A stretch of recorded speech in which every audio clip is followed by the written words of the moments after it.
Instantané d'une vie scolaire qui reprend ses droits petit à petit. Une lumière, un arc-en-ciel après une semaine de déconfinement progressif raisonné en principauté. Pourvu que ça dure, et vous le savez, face à cette guerre sanitaire, seule la victoire sera belle. Bonsoir à tous, ravi de vous retrouver sur Monaco Info et une rentrée des classes très attendue à la une de votre journal. Direction dans un instant, le lycée Albert Ier nous attend son proviseur Pierre Célario. Après l'Italie, la semaine dernière, la France a débuté ce matin son déconfinement après 55 jours de vigilance, d'espoir et d'inquiétude. Retour d'expérience ce soir avec le docteur Michel Simès qui sera avec nous en duplex de Paris. Ce sera juste après avoir découvert vos messages sur votre réseau Malitia. Alors continuez à nous faire part de vos impressions, de vos sensations, de vos émotions aussi, avec un retour à une vie d'avant, on l'espère tous. Plus que jamais, vous êtes bien sur Monaco Info. Et sans plus tarder, avec vous Sandrine, le point actualité du jour. Bonsoir à vous. Bonsoir Christophe, bonsoir à tous. Le déconfinement a débuté le 4 mai à Monaco et ce 11 mai en France, dont les Alpes-Maritimes font bien sûr partie. Le préfet Bernard Gonzalez a d'ailleurs lors d'un point presse rappelé que les Monégasques et les résidents devraient pouvoir sortir de Monaco pour circuler dans les Alpes-Maritimes sans difficulté, dans le respect de ce fameux rayon des 100 km. Et Sandrine, une très belle initiative justement en provenance de Nice. Des poissons davantage visibles et plus proches de nos côtes, des canards en vadrouille sur les trottoirs, cela vous parle très certainement. Créer un témoignage collectif et historique, voici l'objectif de cette initiative internationale, The Open Map of the Global Pause, lancée par l'Université Côte d'Azur. L'idée est d'épingler des photos, des vidéos, des sons pour témoigner de phénomènes environnementaux positifs suite au confinement. Une sorte de cartographie mondiale. L'université est très proche de Monaco puisqu'elle accueille un grand nombre d'étudiants monégasques. Alors n'hésitez pas à participer. Vous pouvez rejoindre l'initiative via Facebook et sur YouTube. Autre illustration de ces liens, l'université vient de signer une nouvelle convention avec le Centre scientifique de Monaco. Et lundi, généralement, le soir, sur Monaco Info, on parle sport, Sandrine. Et de Charles Leclerc précisément, Christophe, deuxième en Espagne, jamais 203, pas encore. Charles Leclerc est passé une nouvelle fois de justesse à côté d'une troisième victoire dimanche soir lors du Grand Prix d'Espagne, 5e manche des F1 Esports Virtual GP Series. La faute a une pénalité de 3 secondes dans le 33e et dernier tour. A tout à l'heure, Sandrine, pour les infos pratiques sur Monaco Info. La rentrée des classes, comme un signe aujourd'hui de renouveau. Et ce matin, Christinda, ça vous a rappelé des souvenirs de septembre dernier, hein. Nouvelle rentrée des classes cette fois pour les lycéens. Oui Christophe, nous sommes devant le lycée Albert Ier où les élèves de première s'apprêtent à faire leur entrée ce lundi matin. 130 élèves ce matin, 130 élèves cet après-midi. Vous vous sentez dans quel état d'esprit ? Alors je suis plutôt contente parce que je vais retrouver mes professeurs, mes amis, même si on doit être à 1 mètre de distance. Après voilà, c'est sûr qu'il faudra respecter, il faudra être attentif, il faudra faire attention. Mais je suis plutôt contente parce que j'avais hâte de reprendre les cours avec mes professeurs. Et puis voilà, c'est quand même mieux un enseignement réel et pas à distance, quoi. Je pense qu'il faut mettre nos masques et il est temps d'y aller. Vous êtes professeur de mathématiques. Comment vont se dérouler les cours ? Bon, alors là, je commence ma journée par 2 heures de télétravail avec les terminales SPMAT, puisque la matière se fait en télétravail et pas en présentiel. Après le présentiel, on va voir aussi à l'usage. On va essayer de voir déjà quels élèves on va récupérer. L'école n'est pas obligatoire, ça veut dire que pas tous les élèves sont rentrés ce lundi matin. C'est les élèves volontaires qu'on va récupérer. Donc je pense qu'ils seront motivés pour travailler et puis ça nous permettra d'avoir une bonne appréciation du travail qui a été fait pendant le confinement. Tout ce qu'on va faire nous pendant les cours de toute façon sera disponible sur les plateformes Pronote, Teams, etc. pour que tout le monde puisse travailler comme il faut. Et si les élèves de première ont repris les cours ce lundi matin, dès jeudi, ce sont les élèves de terminale qui feront leur entrée au lycée, Christophe. Merci beaucoup, Christinda. 130 élèves le matin, 130 élèves prévus également l'après-midi. On va faire un point, on va voir si tout le monde était assidu. On va faire le compte, vous savez, comme on faisait à l'école à l'époque, de toute façon, avec le proviseur du lycée Albert Ier qui nous rejoint sans plus tarder sur Monaco Info. Bonsoir à vous, Pierre Célario. Bonsoir. Ravi de vous retrouver. On fait un petit point parce que c'est vrai qu'on a fait une rentrée en 2 phases aujourd'hui. Deux phases. Aujourd'hui, c'était les premières, groupe 1 le matin, groupe 2 l'après-midi. Ce matin, 15 absents. Cet après-midi, 18 absents. C'est un bon ratio pour l'instant pour une reprise, que certains craignaient cette reprise pour des raisons sanitaires, bien évidentes. C'est un bon ratio et en discutant avec les élèves que j'ai pu croiser ce matin dans les couloirs, ils m'ont dit qu'ils étaient tous ravis de reprendre et c'est pour ça que la majorité, l'immense majorité des élèves a bien repris le chemin de l'école et du lycée aujourd'hui. Satisfaction du proviseur, des étudiants, des professeurs et même du personnel qui travaille au cœur du lycée? Tout ce que nous avions mis en place, eh bien voilà, ça s'est déroulé exactement comme nous l'avions prévu. Les élèves sont là, les professeurs sont là, toutes les mesures que nous avons prévues, les entrées séparées, les gels hydroalcooliques aux entrées de l'établissement et aux entrées dans les salles, la distanciation sociale, tout ça s'est déroulé jusqu'à présent à merveille. Donc le proviseur que je suis est content. Un taux de fréquentation assez élevé, me semble-t-il quand même aujourd'hui, même si on le sait, c'est sur la base du volontariat. Tout le monde peut se faire tester au lycée Albert Ier avant de rentrer dans les cours? On peut se faire tester, il faut que, bien entendu, qu'il y ait l'autorisation des parents et tous les élèves qui seront volontaires pourront être testés à l'infirmerie de l'établissement. Pierre Célario, ce qui est important aujourd'hui quand même, c'est de terminer cette année scolaire. C'est une deuxième rentrée, on disait tout à l'heure avec Christinda. C'est vrai qu'on se dit qu'aujourd'hui, il faut aller jusqu'au bout. On rappelle pourquoi il faut absolument ce fameux présentiel? Il faut ce fameux présentiel, notamment pour les classes de lycée. Nous avons décidé de faire revenir les élèves de première et de terminale. Pourquoi ces deux niveaux-là? Parce que ce sont deux niveaux qui sont concernés par le baccalauréat. Nos élèves de terminale, c'est leur dernière année au lycée, c'est même leur dernier mois. Cette année, il n'y aura pas d'épreuve écrite au baccalauréat, ni d'épreuve orale, mais le baccalauréat sera donné sur les moyennes du livret scolaire. Et pour les élèves de première, ils préparent déjà le baccalauréat qu'ils passeront l'année prochaine. Est-ce qu'il y a eu des laissés pour compte pendant cette période? Est-ce qu'il y a des oubliés de l'éducation aujourd'hui à Monaco? Aujourd'hui à Monaco, il n'y a pas d'oubliés. Ceux qui ont eu des difficultés pour rester connectés durant la période de confinement, nous leur avons prêté des ordinateurs. À 98%, les élèves ont répondu présent pendant le confinement sur l'enseignement à distance. Une image encore, Pierre Célario, c'était la grande rentrée aujourd'hui. Ça doit faire tout drôle. Est-ce que vous avez des petites images très sympathiques? Parce que ce sont quelque part des ados, ce sont nos ados préférés. Il y avait de la discipline chez eux aujourd'hui? Il y avait de la discipline, mais je reconnais que, par exemple, ils n'ont pas trop l'habitude de respecter le marquage au sol. Donc, à l'entrée de l'établissement, les voir en file indienne comme ça, chacun avec leur masque, évidemment, c'est une image qui va nous rester. En revanche, ils étaient quand même un peu proches l'un de l'autre. Donc, il a bien fallu leur rappeler que nous avons mis le marquage au sol et qu'il faut le respecter. Certains sont passés devant les gels sans se laver les mains. Donc, là aussi, il a fallu leur rappeler. Mais dans l'ensemble, ils sont vraiment, j'allais dire, coopératifs. La grande rentrée des premières. Et jeudi, on continue, c'est bien ça, hein? Et jeudi, on continue avec la grande rentrée des terminales. Merci à vous, Pierre Célario, d'avoir été avec nous. La reprise des cours, du sport individuel en extérieur, bien sûr. Le tennis, logiquement, quand il fera beau, demain. J'espère, comme pour le golf. Retour depuis une semaine également de vos commerces préférés, dans l'attente de la réouverture de vos hôtels, de vos bars, de vos cafés, restaurants, voire boîtes de nuit préférées. Logiquement, vous le savez, ce sera pour début juin, si tout va bien. Et pour varier les plaisirs en matière de nourriture, de restauration, comment faire? Mais beaucoup d'entre vous ont opté, vous savez, pour la solution du snacking, cette petite restauration à emporter. Depuis mercredi dernier, le chef étoilé Marcel Ravin a retrouvé avec plaisir ses cuisines du Madawan. Et Vanessa Dessy a rencontré ce midi un cuisinier, vous le savez, toujours en mouvement.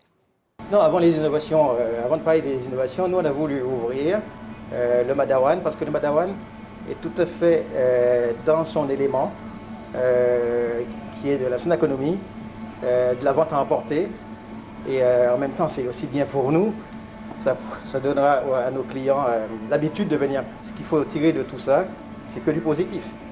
Pour nous tous, pour la société, pour cette enseigne qui a qu'un an, et c'est génial. Vous savez, moi je suis très boulimique, j'aime que ça bouge.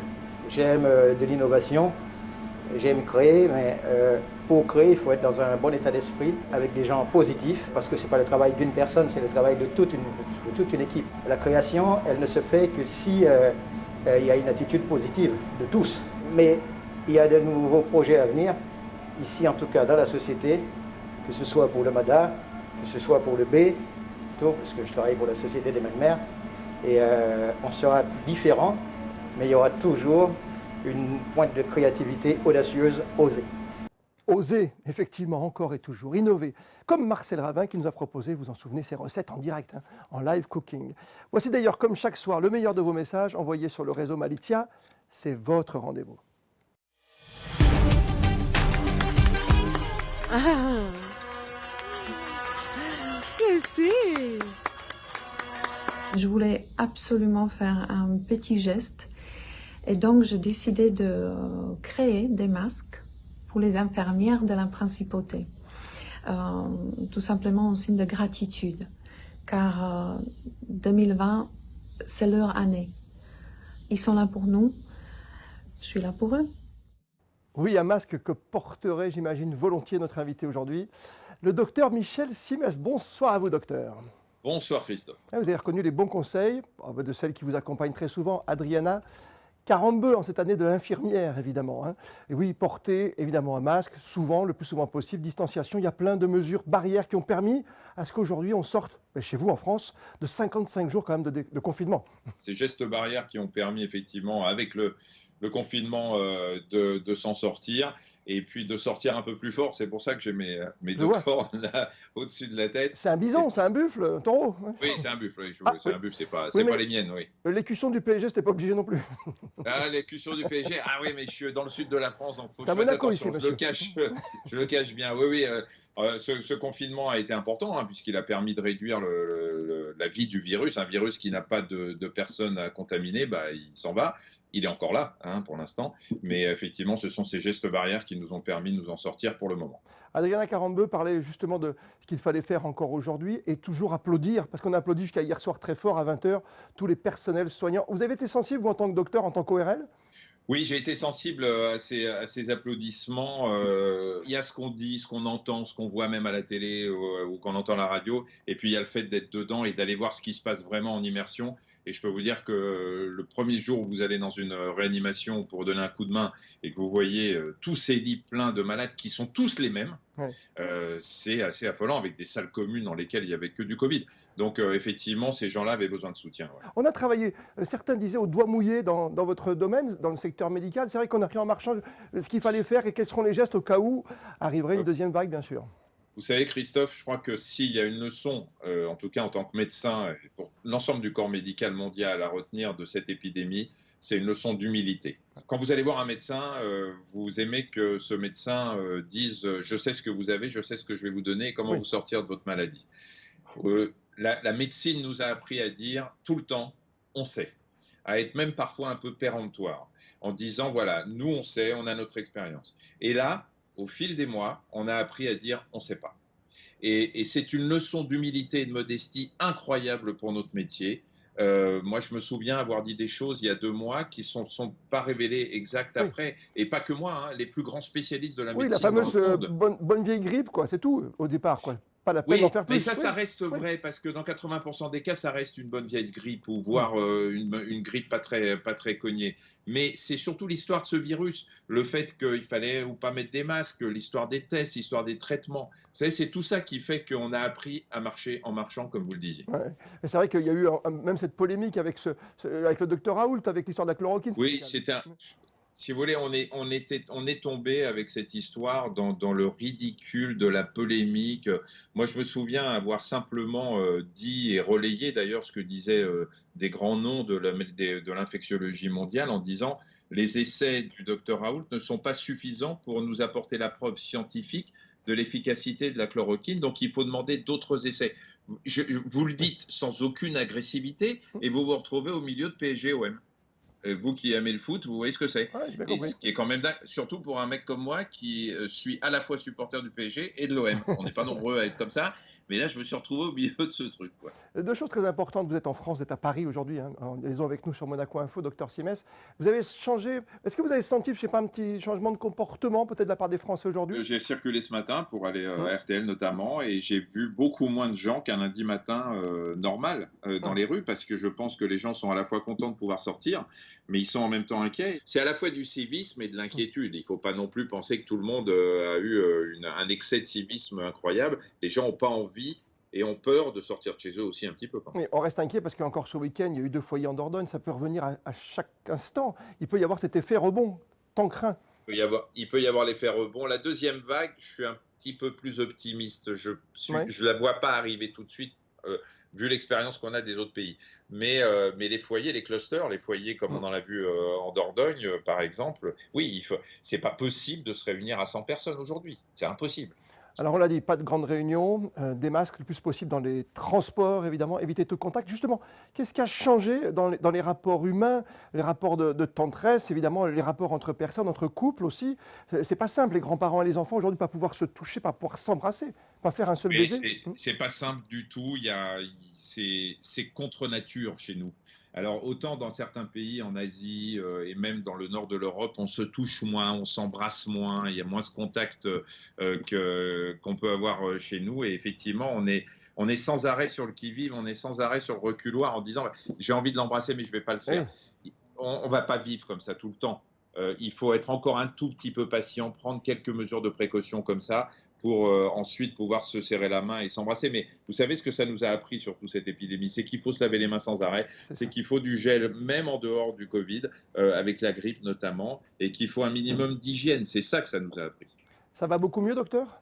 Bien sûr que ça va beaucoup mieux, ça va beaucoup mieux. Vous verrez, ça va aller de mieux en mieux. D'accord, et on vous retrouve demain évidemment chez nos amis de France 2 pour une grande émission spéciale déconfinement.